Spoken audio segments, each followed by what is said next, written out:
Great good morning officers.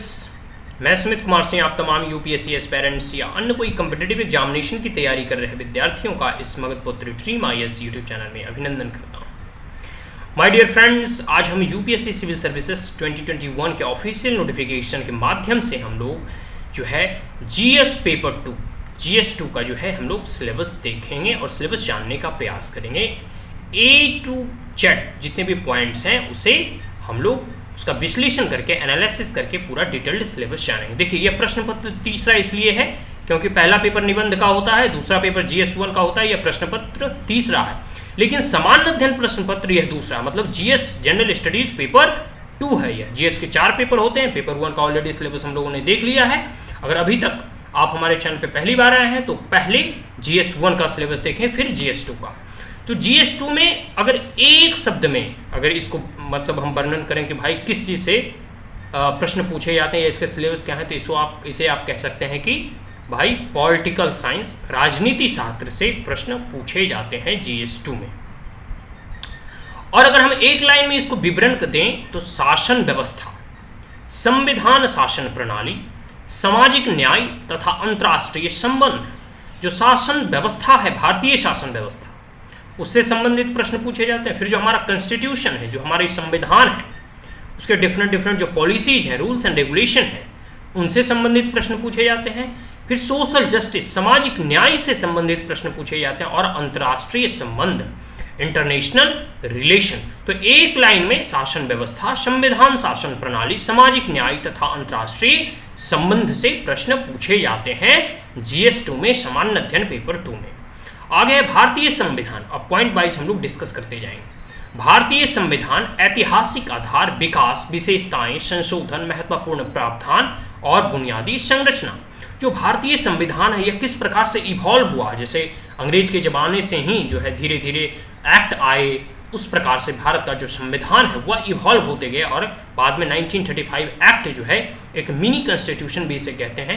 यही प्रारूप आगे चलकर 1947 के बाद या भारत की आज़ादी के बाद जो कॉन्स्टिट्यूएंट असेंबली का गठन हुआ वह इसमें आमूल चमूल परिवर्तन करके, लेकिन जो बेसिक और फाउंडेशन है वह अंग्रेजों के ज़माने से धीरे धीरे रिफॉर्म्स के माध्यम से वह क्रिएट होते गए।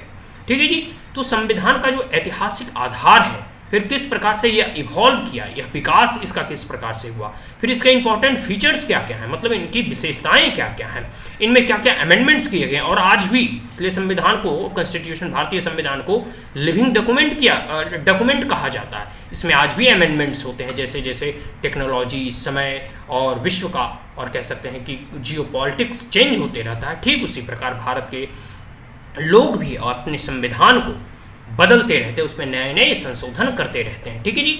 और महत्वपूर्ण प्रावधान, इंपॉर्टेंट प्रोविजन और बुनियादी बेसिक स्ट्रक्चर्स, इन तमाम चीज़ों से जो है इसमें प्रश्न पूछे जाते हैं। अगला पॉइंट, संघ एवं राज्यों के कार्य। जितने भी संघ हैं, मतलब यूनियन और स्टेट, हमारा देश फेडरल स्टेट है, यूनियन स्टेट, पहले तो यूनियन है, केंद्र है, और उसके बाद जो है राज्य है, और फिर नीचे लेवल पे जो है सबसे एकदम कह सकते हैं ग्राउंड लेवल पे हमारी म्यूनिसिपालिटी या पंचायती राज है। तो फेडरल स्ट्रक्चर ऑफ गवर्नमेंट है, तो संघ के क्या क्या कार्य हैं, मतलब सेंटर और केंद्र का क्या क्या कार्य हैं, फिर राज्य के क्या क्या कार्य हैं और रिस्पॉन्सिबिलिटी है, वर्क्स, फंक्शंस एंड रिस्पॉन्सिबिलिटी, उनसे संबंधित प्रश्न पूछे जाते हैं। आगे है संघीय ढांचा। संघ की जो ढांचाएं, फेडरल स्ट्रक्चर है, उनसे संबंधित प्रश्न पूछे जाते हैं, और उससे संबंधित एवं चुनौतियाँ, उससे संबंधित क्या क्या चैलेंजेज हैं, उससे भी जो है फेडरल स्ट्रक्चर में बीच बीच में क्या क्या चैलेंजेज आते रहते हैं, उनसे संबंधित प्रश्न पूछे जाते हैं।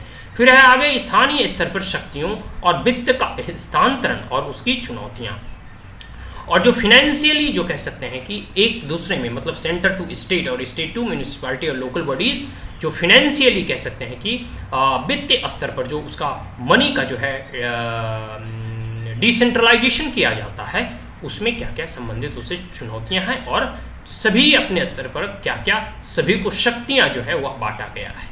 आगे विभिन्न घटकों के बीच शक्तियों का पृथक्करण, विवाद निवारण तंत्र तथा संस्था, और तमाम घटकों में, घटकों मतलब ऑर्गन्स में, जैसे जुडिशरी हो गया, एक्सिक्यूटिव हो गया और लेजिस्लेचर हो गया, इन तीनों के बीचों में क्या शक्तियों का विभाजन है, और अगर बीच में कोई कॉन्फ्लिक्ट होता तो कैसे उसका निवारण किया जाता है और किस संस्था के द्वारा निवारण किया जाता है। आगे भारतीय संवैधानिक योजना, कि अन्य देशों के साथ तुलना और भारतीय संवैधानिक जो योजना है, कॉन्स्टिट्यूशनल प्रोविजंस हैं, जो प्लान है, उसको अन्य राष्ट्रों के साथ जैसे यूएसए के साथ, ब्रिटेन के साथ, जितने भी डेमोक्रेटिक नेशन है यूएसएसआर के साथ, या फिर कोई भी नेशन से जिसकी पॉलिसी अच्छी हो, उन तमाम देशों के साथ भारतीय प्रोविजंस का प्लान का जो है वह तुलनात्मक अध्ययन किया जाता है, उससे सीखा जाता है।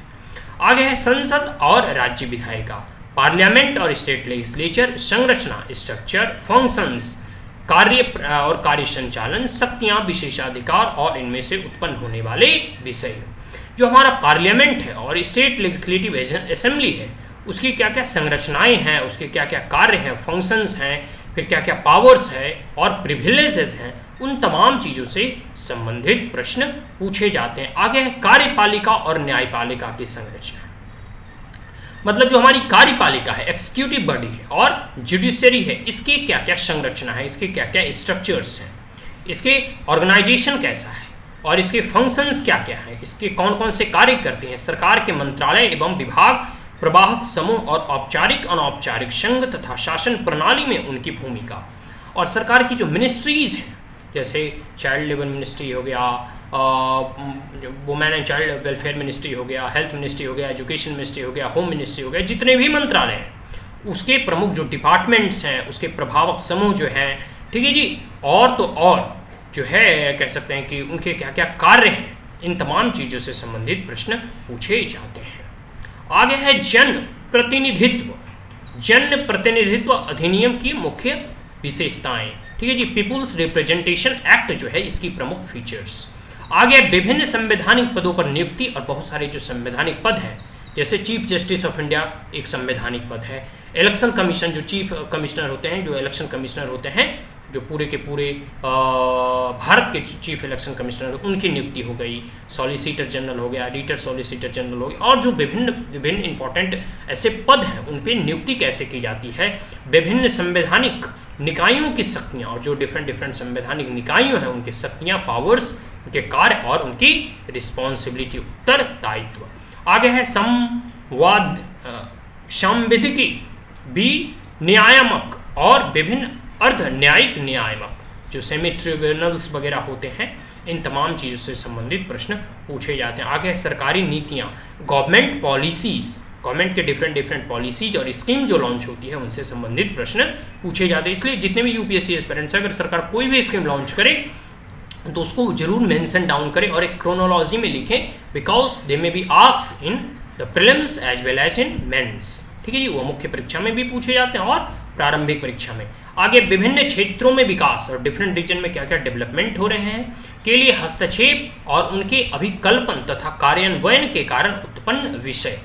आगे है विकास प्रक्रिया तथा विकास उद्योग, क्या क्या डेवलपमेंट वर्क किए जा रहे हैं, डेवलपमेंट प्रोसीजर्स हैं और विकास के उद्योग जो हैं। फिर गैर सरकारी संगठन, नॉन गवर्नमेंट ऑर्गेनाइजेशन जिसे एनजीओ कहते हैं, स्वयं सहायता समूह मतलब सेल्फ हेल्प ग्रुप एसएचजी, और विभिन्न समूह डिफरेंट जो है ऑर्गेनाइजेशन हो गया, संघ हो गया, ठीक है जी, यूनियन वगैरह जो होता है। फिर दानकर्ताओं हो गए, फिर लोकोपकारी संस्थाओं, फिलैंथ्रोपिक ऑर्गेनाइजेशन हो गया, संस्था हो गया, एवं अन्य पक्षों की भूमिका, और जितने भी जो है कह सकते हैं कि पक्ष हैं उनकी क्या क्या भूमिका है, ठीक है। आगे है केंद्र एवं राज्यों द्वारा जनसंख्या के अति संवेदनशील वर्गों के लिए कल्याणकारी योजनाएं। देखिए जो vulnerable section of the society होते हैं, जैसे वोमेन्स हो गए, फिर प्रेग्नेंट वोमेन हो गए, इन्फेंट चाइल्ड वगैरह हो गए, जो नवजात शिशु वगैरह हो गए, फिर विडो वगैरह हो गई, जो विधवा औरतें वगैरह होती हैं, या फिर जो ओल्ड एज पर्सन्स होते हैं, या फिर जो दिव्यांग जन होते हैं, जो जिन्हें विकलांग कहा जाता था, पीएम के द्वारा उन्हें दिव्यांग शब्द टर्मिनोलॉजी का प्रयोग किया जाता है। दिव्यांग जन हो गए, जो दृष्टिबाधित वगैरह हो गए, मैं ऐसे जन जो कि वल्नरेबल हैं, जो संवेदनशील हैं, उनके लिए क्या क्या कल्याणकारी वेलफेयर योजना जो है सरकार के द्वारा चलाई जा रही है, उन तमाम चीज़ों से संबंधित प्रश्न पूछे जाते हैं। इन योजनाओं का कार्य निष्पादन, इन अति संवेदनशील वर्गों की रक्षा, इनके लिए क्या क्या कार्य निष्पादित किए जा रहे हैं, इन अति संवेदनशील वल्नरेबल जो पीपल्स हैं, या फिर जो कह सकते हैं vulnerable section of the society हैं, इनकी रक्षा के लिए, इनके प्रोटेक्शंस के लिए, इनकी बेहतरी के लिए, इनके वेलफेयर के लिए क्या क्या गठित तंत्र, विधि और संस्थान एवं निकाय हैं जो कार्य कर रहे हैं, ठीक है जी। आगे है स्वास्थ्य, शिक्षा, मानव संसाधनों से संबंधित सामाजिक क्षेत्र सेवाओं में के विकास और प्रबंधन से संबंधित विषय, हेल्थ से संबंधित, शिक्षा से संबंधित, एजुकेशन से संबंधित, मानव संस्थाओं ह्यूमन रिसोर्सेज से संबंधित क्या क्या सामाजिक क्षेत्र और सेवाओं के विकास हो रहे हैं और क्या क्या इनका मैनेजमेंट किया जा रहा है। आगे गरीबी और भूख से संबंधित जितने भी पॉवर्टी हैं इनसे संबंधित क्या क्या कार्य किए जा रहे हैं, इससे भी प्रश्न पूछे जाते हैं। गरीबी से संबंधित मतलब पॉवर्टी एलिवेशन से संबंधित कोई स्कीम आ गया, भुखमरी से संबंधित कोई स्कीम आ गया जैसे फूड सिक्योरिटी एक्ट वगैरह, या कोई भी सरकार की ऐसी योजना जो कि गरीबी और भुखमरी मिटाने की दिशा में कार्य कर रही हो। आगे है शासन व्यवस्था पारदर्शिता, जो हमारी कह सकते हैं कि शासन व्यवस्था है, शासन प्रणाली है, उसमें कैसी ट्रांसपेरेंसी है, उसकी कैसी जवाबदेही है, मतलब अकाउंटेबिलिटी, वो कितनी जनता के प्रति जवाबदेह है, अकाउंटेबल है कि महत्वपूर्ण पक्ष। उसके बाद ई गवर्नेंस, अनुपयोग, मॉडल, सफलताएं, सीमाएं और संभावनाएं, नागरिक चार्टर, पारदर्शिता एवं जवाबदेही और संस्थागत तथा अन्य उपाय। जो ई गवर्नेंस है मतलब इलेक्ट्रॉनिक गवर्नेंस, जैसे माई गॉव ऐप वगैरह हो गया, या फिर वैसे माध्यम जो कि समाज के लोगों को सरकार तक पहुंच बनाने में आसान करती हो, वह इलेक्ट्रॉनिक माध्यम को ई गवर्नेंस कहा जाता है। ठीक है जी, ऐसे मॉडल्स की क्या क्या सफलताएं हैं और इसकी क्या क्या लिमिटेशंस हैं और क्या क्या पोटेंशियल है जो आने वाले समय में सरकार तक अपनी बातों को रखने पहुंचाने। अब जैसे कोई भी नई सरकार जो है ड्राफ्ट बिल लाती है, उसको जो है पब्लिक प्लेटफॉर्म पे रखती है, कोई पोर्टल पे रखती है। अब हम उसे जाकर वहाँ क्रिटिसाइज कर सकते हैं, वहाँ सुझाव दे सकते हैं, वहाँ उसके कुछ लिमिटेशन से उसको उजागर कर सकते हैं, जिससे सरकार उसे सुधार सकती है। आने वाले में जब वो बिल बन के तैयार होगा तो उसमें हमारी बातों को, हमारे पॉइंट्स को वह उसमें इंक्लूड कर सकती है।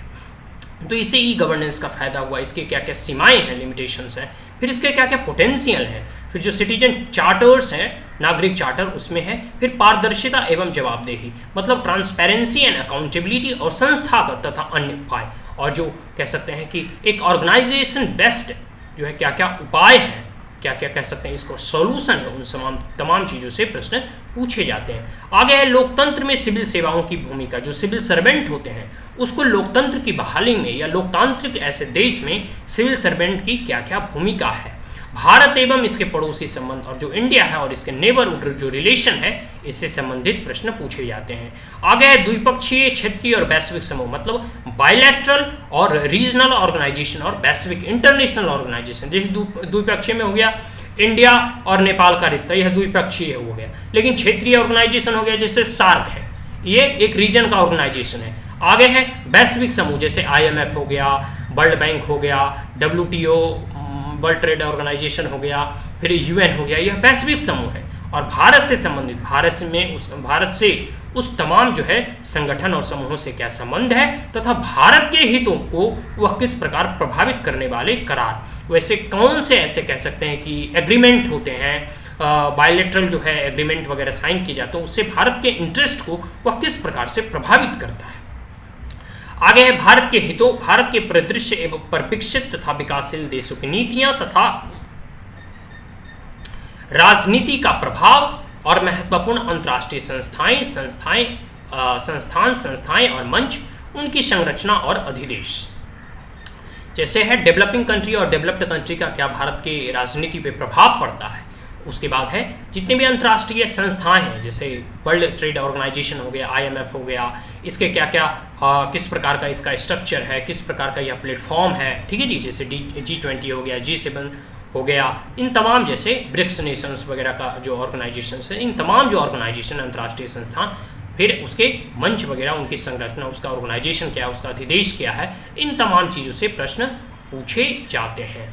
तो ये हम लोगों ने देखा GS2 का UPSC सिविल सर्विसेज 2021 के ऑफिशियल नोटिफिकेशन के माध्यम से हम लोग GS paper 2 general studies paper 2 सामान्य अध्ययन पेपर प्रश्न पत्र दूसरा और पूरे के पूरे UPSC का प्रश्न पत्र तीसरा का हम लोगों ने जो है डिटेल्ड सिलेबस जानने का प्रयास किया। मैंने पहले ही बताया कि यह तीसरा इसलिए, देखिए प्रश्न पत्र तीसरा है बिकॉज पहला पेपर निबंध का होता है, दूसरा पेपर GS1 का होता है, तीसरा पेपर GS2 का होता है। लेकिन यह सामान्य अध्ययन जो हमारा GS2 है उसका पेपर 2 है, तीसरा नंबर ऑफ ईयर एग्जामिनेशन है। आज के लिए इतना ही। आशा करता हूँ कि वीडियो आपको अच्छा लगा हो तो हमारे चैनल को लाइक शेयर और सब्सक्राइब करना ना भूलें। Also press the bell icon. कोई क्वेरीज, कोई कमेंट, कोई सजेशन, कोई एडवाइस कमेंट बॉक्स में पूछ सकते हैं। So that's all, thank you once again, have a great day.